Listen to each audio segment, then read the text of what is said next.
एक हरे भरे जंगल में एक बाघ रहता था। उसका नाम था लुट्टन सिंह। वो जंगल का राजा था, ताकतवर, तेज और निडर। जंगल के सभी जानवर उससे डरते और उसकी आज्ञा मानते। उसी जंगल में एक गधा भी रहता था, जिसका नाम था चिंटू। चिंटू मेहनती तो था, लेकिन थोड़ा मूर्ख भी।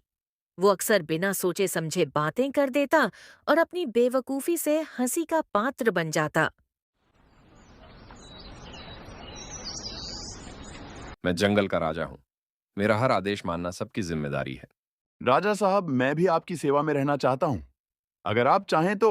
बाघ को पहले तो हंसी आई, लेकिन फिर उसने सोचा, क्यों ना इस चिंटू गधे का इस्तेमाल किया जाए। गधे को अपने साथ रख लिया।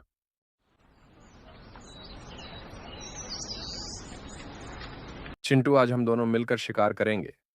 तुम जंगल के उस हिस्से में जाकर जोर जोर से आवाजें करना, ताकि सारे जानवर डर कर मेरी ओर भागे और मैं उन्हें पकड़ लूं। वाह राजा जी, आज तो मैं भी शिकार में काम आऊंगा। आप देखना, मेरी ढेंचू ढेंचू की आवाज से पूरा जंगल कांप जाएगा। योजना के अनुसार चिंटू गधा जोर जोर से ढेंचू ढेंचू करने लगा। उसकी आवाज सुनकर खरगोश, हिरण और छोटे छोटे जानवर डरकर भागे और सीधे बाघ के पास पहुंच गए। बाघ ने आसानी से कई शिकार पकड़ ली। गधे ने जब देखा कि उसकी आवाज से सारे जानवर डर रहे हैं, तो उसके मन में घमंड आ गया। अरे वाह! तो असली ताकत तो मेरी आवाज है। मेरी आवाज से ही सब डर कर भागे। बाघ तो बस नाम का राजा है। बाघ ने गधे की ये बातें सुनी। पहले तो वह चुप रहा, फिर मुस्कुराया। वो जानता था कि गधे की बेवकूफी ज्यादा देर तक छिपी नहीं रहेगी। कुछ दिनों बाद बाघ और गधा फिर से शिकार करने निकले।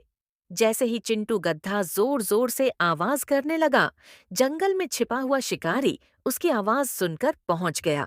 शिकारी ने सोचा, यह आवाज गधे की है। गधे का मांस मुझे आसानी से मिल जाएगा।